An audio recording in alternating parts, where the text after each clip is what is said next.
a whole bunch of colour updates for BMW's 2025 K1600. So I thought we'd have a little rattle through them.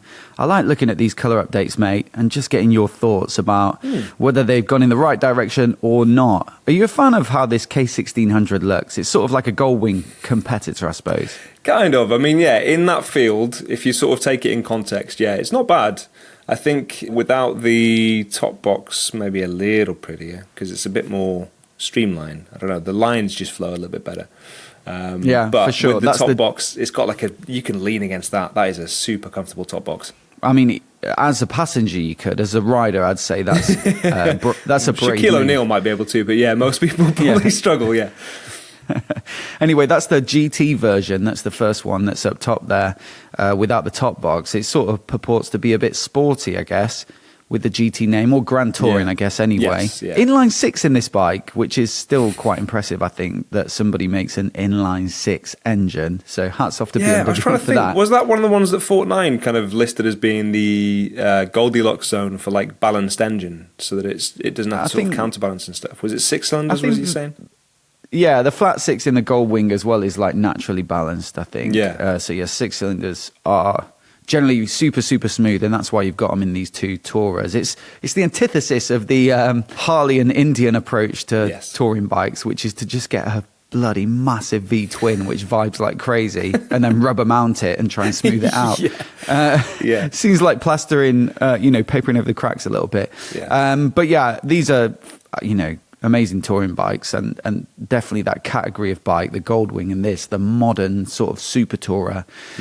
It'd always be my pick if I was doing a proper big ride. But this GT version, new for 2025, gets a new colour scheme called Racing Blue Metallic. Now, can you see yourself going racing on this, perhaps?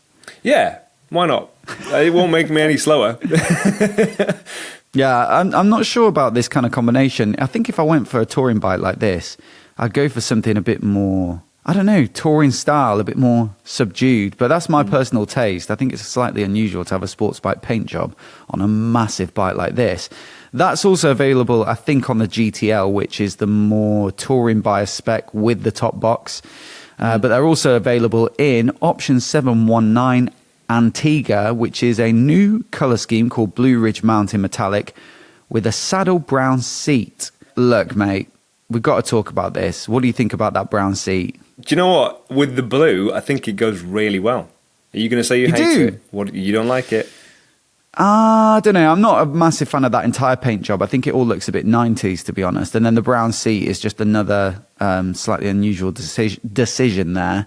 So possibly not the one for me, this one, mate. Yeah, no, I get that. I think in terms of colour, actually, this, I have scanned ahead, but I do think I really like that colour. The blue and the brown goes really well together. Different tastes. And then the last one is the K1600B, or Grand America. So that's the bagger style, targeted at the US market. This one is called Mineral Grey Metallic Matte. Can I just say as well, actually, one thing that I saw in the press release for this is like there's some updates across the BMW lineup. The 1600 GT, they say one of the changes is that the center stand has become a single factory option. So you can spec a center stand without having to choose it as part of one of their packages that cost like $1,000 or $2,000.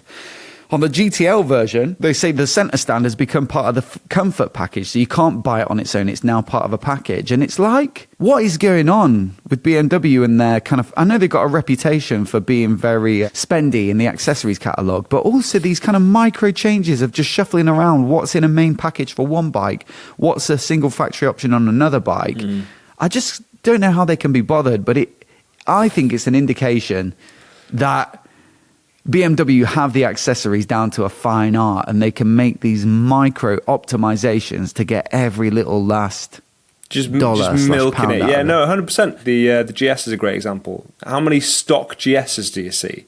But if you go in there, everything's an optional extra, right? Yeah, and the thing is as well, most of the bikes that are available in the dealers come with some of the stuff fitted from the factory. So it's like, oh, we have that bike, but it has got these things fitted already. So, you're not necessarily able to get the stock bike. I think that's probably going to be the case here as well. You probably don't see many K1600s in their most affordable basic spec. Anyway, the K1600B comes in this new colour scheme called Mineral Grey Metallic Matte.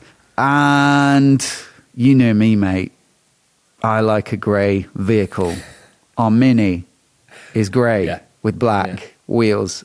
My van is grey with black Certainly wheels. is. My street twin was grey with black. I was thinking about painting the SV650 as well, like a nicer colour, and I was like, what should I go for? I was like, I know. Dark grey on the tank, Yeah. black on the rest of it. Yeah. Yeah, you've got a theme. What do you think? A bit boring? It's nice. Or? It's on brand for you. No, it's nice actually. I mean, I've got a black bike as well, so yeah, I can't really talk. I do, and my Africa Twin was black. What do you know? I mean, there's a reason why it's timeless, because it just goes with anything. So yeah, it's always a good choice. I think you fall between seasons of it. Often you'll find within like a couple of years, brands will either favour black and white, or then they'll go back to sort of more colours and things like that. So they go in and out of style. But no, I think that looks really good. I think if it's a bagger as well, the colour suits the overall theme of that bike. And actually, I think as far as silhouettes, like I mentioned before, that one is really nice. It's just as simple as having that hump to the rear section of it, as opposed to it being flat and sort of chopped off.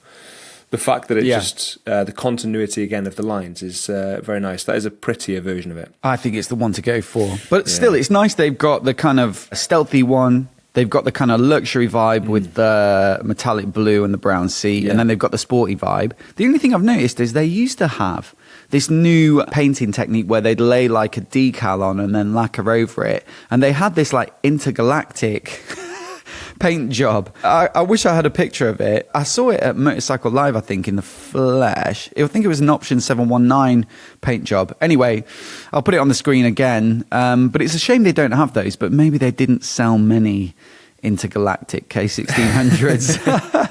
It was called Midnight, K1600 Midnight. It's a statement piece. It's not garish in terms of like bright and loud and shouty, but yeah, probably wouldn't buy it myself. It's hard to say. It's mountains, It's really isn't hard it? to It looks say like that one, mountains, isn't it? actually, like a silhouette of mountains. I think it's meant to be like a night sky, actually. Okay. It looks more like the Milky Way sort of thing when you're up close. Okay. I think it maybe is a response to the sort of very fancy paint jobs that you get on like a Harley or something like that. Something that looks a bit more custom, especially for the bagger version. Yeah. There's another picture. It's Funny. It's pretty trick. I mean, if you brought it to a bike meet, then it's going to at least get some looks, but I don't think it's the one I'd live with day to day. I think for me, just to be a bit different, I'd actually probably say the Blue Ridge Mountain Blue is my pick. Would you really? Yeah, just to be a bit Can't different. imagine you I riding think around that on I like the silhouette of the bagger, and you can't beat a black bike, but I think on this occasion, just to be a bit different, I'm going to say that blue and brown. You know what? I remember actually being in Paris once, and I saw a guy riding a BMW RT, a similar colour to that, and he was wearing just an open face helmet with some sunglasses, like a t-shirt, some chinos, no socks, and some little loafers. Do you know what I mean? Yeah. Commuting around on his Beamer in just everyday clothes. Yeah. I'm not advocating riding without gear, but I will say it did actually look quite cool, and I thought that's the first time I thought an RT looks kind of fashion. So maybe it can be done. Yeah. You just need to get that outfit and then maybe wear some armour underneath or Kevlar.